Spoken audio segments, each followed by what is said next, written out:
Sou psicóloga com formação no Brasil e nutricionista com formação aqui na Inglaterra. Hoje eu vou entrevistar a Karen Carolina. Ela é nutricionista formada pela UNB. Ela tem uma especialidade com pacientes bariátricos e ela faz parte do COESAS, que é uma associação que lida com essa demanda.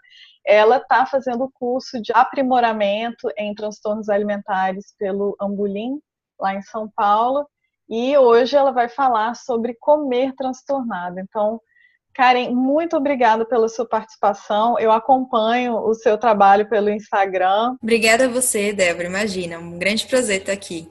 Vamos falar sobre o comer transtornado, que é uma coisa assim tão comum no dia a dia da gente, mas que pouco se fala. Então, explica pra gente o que é isso. Existe um linhame entre um comer normal e um transtorno alimentar. O comer transtornado ele é uma categoria disso, de pessoas que às vezes não preenchem diagnóstico em termos de intensidade, de frequência, para um transtorno alimentar, e sem dizer que muitas vezes um transtorno alimentar não é apenas esse diagnóstico, né? Pode ter um diagnóstico junto de ansiedade, de depressão, de bipolaridade, enfim, de outros transtornos juntos. Mas no comer transtornado, não necessariamente, mas são comportamentos que são disfuncionais, né? Não são comportamentos comuns e saudáveis em relação à manutenção de peso ou a uma vida equilibrada e que precisa ser trabalhado.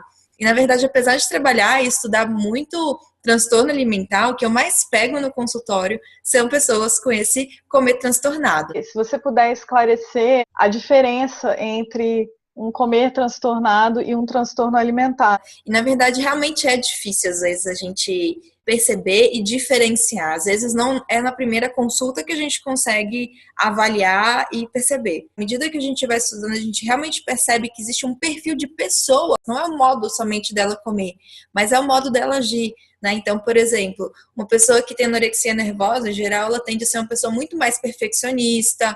Quando ela fala da família, ela não fala de uma desorganização, parece ser uma família muito bem estruturada. E já no comer transtornado, não necessariamente, por não ser transtorno psiquiátrico, você não vê um perfil de pessoas mais claro. Tem pessoas que são muito perfeccionistas, têm um padrão muito rígido com a alimentação, já tem outros que são muito desorganizados. Então, ele pode ter só esse comer que ele é muito desregulado. Aprendeu em algum canto que o glúten, ele cola na barreira intestinal e aí ele vai tomar laxante para se limpar, né? Ou de repente ele começa a relacionar, que é uma coisa muito engraçada na nutrição, que a gente envolve não apenas a culpa e alimentos bons e ruins, mas parece que existe uma coisa pecaminosa, né? Uma coisa meio religiosa na comida. Então aí a pessoa comeu demais no final de semana, vai e faz um detox, ou faz um jejum intermitente, muitas vezes com essa intenção de se purificar, de se limpar, né? Então você vê que a experiência psicológica com a comida, ela tem um grande elo, mas a verdade é que realmente a vivência de uma pessoa que tem transtorno alimentar, ela é muito mais intensa, muito mais sofrida, pode ter outros métodos de compensação. A situação do transtorno alimentar tende a ser muito pior, é um buraco bem mais embaixo do que o comer transtornado. Não que o comer transtornado não mereça atenção e tratamento, porque é realmente muito legal e muito libertador quando a pessoa ela realmente volta a comer de todos os grupos alimentares, em que a experiência do comer se torna algo tranquilo, né? Então a pessoa valoriza isso muito mais. E quais são os fatores que levam uma pessoa a ter um comer transtornado? Eu diria que principalmente o nosso meio sociocultural, né?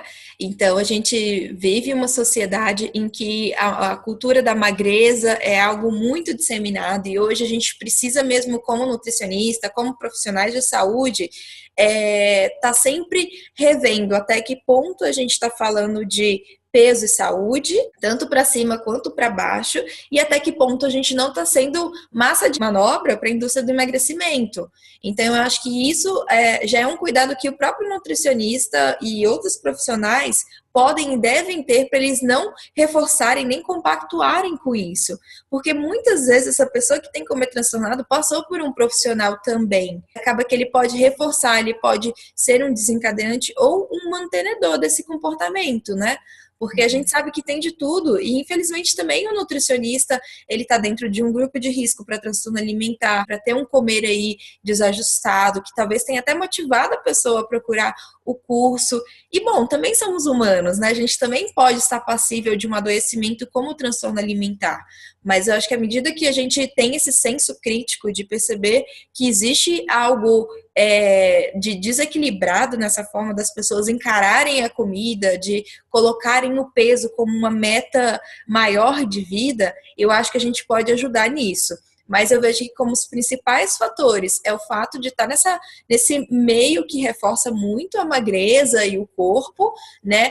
E a questão das dietas, né? Que é uma coisa que já tem se falado já há bastante tempo como uma metodologia que parece estar mais trazendo prejuízo para as pessoas em vários contextos do que realmente beneficiando, né? Claro que tem pessoas que lidam bem com dietas e ok, mas grande parte das pessoas realmente não conseguem trabalhar com isso. E realmente é muito difícil você viver em uma dieta que tem começo, meio e fim, quando comer é algo que você vai fazer em tese para o resto da vida.